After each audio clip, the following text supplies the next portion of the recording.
Hey there guys, it's Anthony here from Cutting Edge Guitar. In this video I basically just want to touch base with you on the recent question that I just asked you. This is all for my email subscribers and guitar players that I know out there. I was basically at a point where I'm ready to publish the third and final version of my advanced online guitar course, and I just recently asked you guys if there was two particular things that you would change about your guitar playing right now, or a couple of wrongs that you would like to be righted, so to speak. So I've had an overwhelming response to that particular post, which has been really helpful for me. And the wicked thing about it is that as I'm looking at that stuff, most of the material that I ever do answers many of the questions that you guys have posed anyway. But what I wanted to do in this particular video is I wanted to give something back for, you know, a thank you to you guys for giving up your time and saying that, you know, this is what we think would be good. So I wanted to answer a couple of those questions right now, if I may. So the thing is, with what I'm putting into the advanced guitar courses is kind of like a three-tiered approach into, and I don't just mean in the volumes, I mean there's three things that I'm focusing on, which is learn your fretboard inside and out, perfect your technique, implement those things so that you can become the ultimate guitar player. That's basically the way that I look at everything, is that, you know, if you know your fretboard inside and out and you've got great technique, you can play whatever it is that you want to play from any style, any genre. And basically most students that I meet, whether that's people that I'm teaching here in the studio or people that I teach via Skype or Zoom from all around the world, everyone that I meet has generally got the same kind of questions or issues and things that they want to solve, which funnily enough, in the emails that you guys have been sending to me about what you'd like to change, it's generally the same questions or issues that come up all the time. So of course how I've approached this stuff with my courses, and it's the way that I teach anyone in a one-to-one, it's a lot of the stuff that's in my books that are published on Amazon, you know, them sorts of things, is if you learn your fretboard first, if you get that all completely together, sewed up, so that you know instantly what notes you're playing on the fretboard, what your interval relationships are, once you know where all of your triads are, things like the cage system, the 3 notes per string system, know your arpeggios inside and out, all of these sorts of things. Once you've got all of those things together, you're not going to be stuck on the fretboard. It's kind of like when someone's soloing, you hear stuff like this, you know, someone's soloing, and then all of a sudden there's like a musical stammer where it's, oh, what am I going to go to next? What's the next thing that I want to play? And that's, in my opinion, that's generally more about not knowing your fretboard as well as you should, rather than a technical thing. And again, you know, in a lot of the questions that came up, there was a lot of things about, you know, how do I use scales musically? Well, it would be my bet that most people that have that kind of issue, they don't know the scales in and out on the fretboard as well as they probably should. So anyway, the transformation that you guys would go through by following that kind of program is you go from not knowing your fretboard as well as you should to knowing your fretboard absolutely inside and out. Once you've got to a point where you know your fretboard inside and out, we can perfect your technique.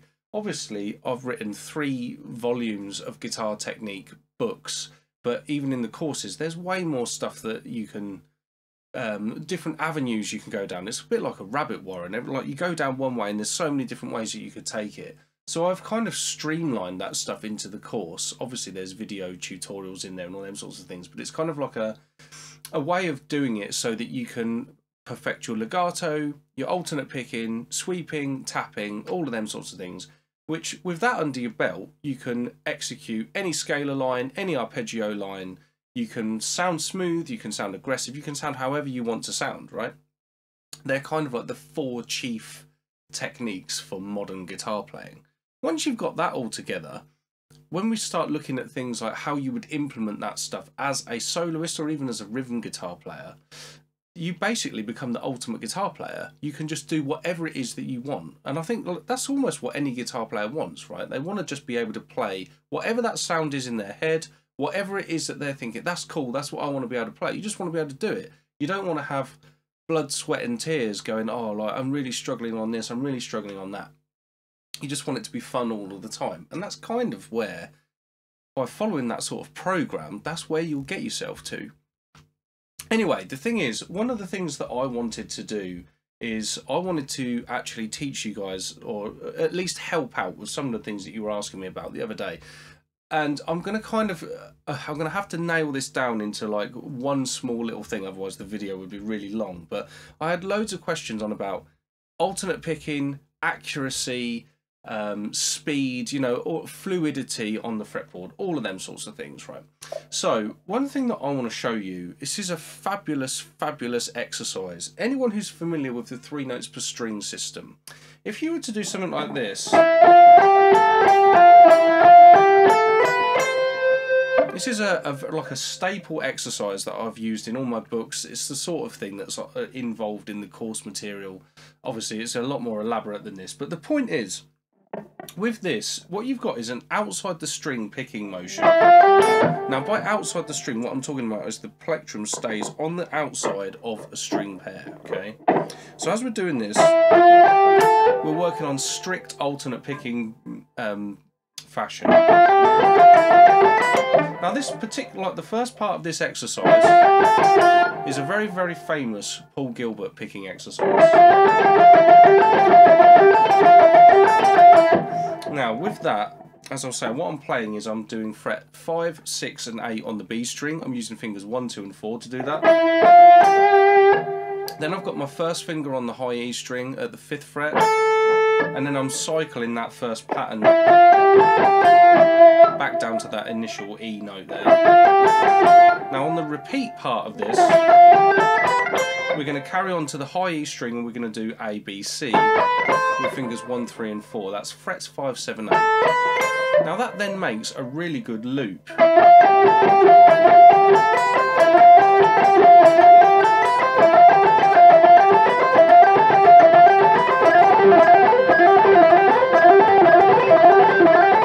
So the thing is with this, if you use a metronome, you can start gradually building up your speed, you know, that sort of thing.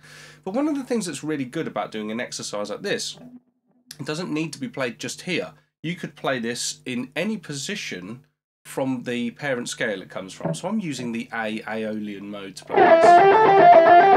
If I move that up to the next position of the scale, it would look like this. And then again, one more position. You could keep that going all the way up the scale.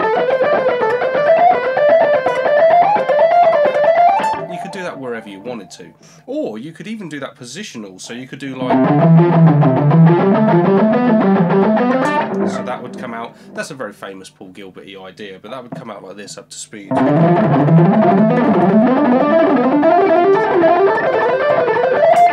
So the thing is, those kind of exercises, working on that string crossing, all of that sort of stuff, they're unbelievably good for your picking accuracy, the fretting accuracy, and the way that I'm just doing it there as well, by moving it around different parts of the fretboard, you're actually working on your fretboard knowledge at the same time that you're working on your technique, which is an excellent idea, which saves you time. Okay, so that's one of the things. What I do want to do is I want to talk about a few of the other questions that you guys posed to me the other day, but I don't want this video to go on for too long. So what I'm going to do is I'll do another video, I'll send that out to you, and we'll talk about that in a couple of days' time.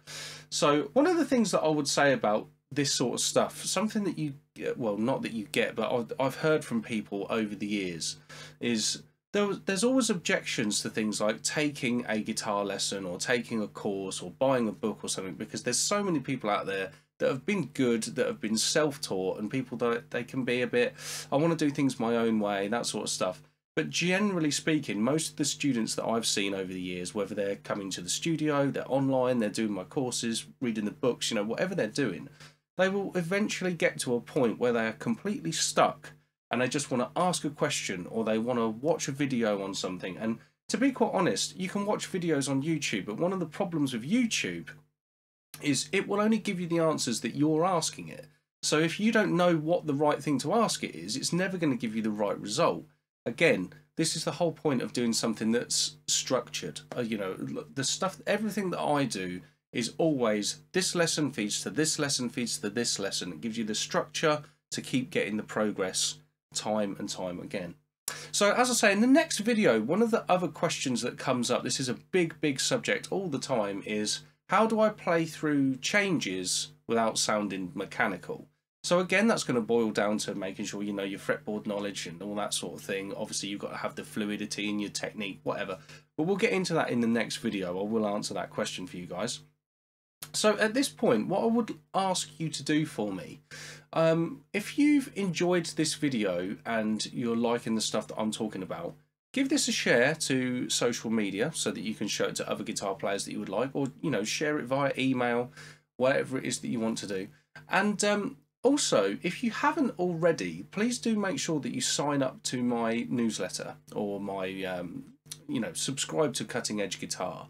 If you do that, when you first subscribe, you get a free copy of my first instructional guitar book, which is called High Intensity Guitar Technique Book 1. This obviously a 3-part series. And obviously I tend to send out lessons like this quite regularly. You know, it's a big important thing for me that I want to deliver value to my subscribers, make sure that people are progressing and moving on as much as they can with their guitars. So there we go, guys. Like I say, it would help me out massively if you would give this a share, and make sure that you are keeping an eye on your inbox for when the next lesson comes out in a couple of days' time. You take care. I'll see you soon.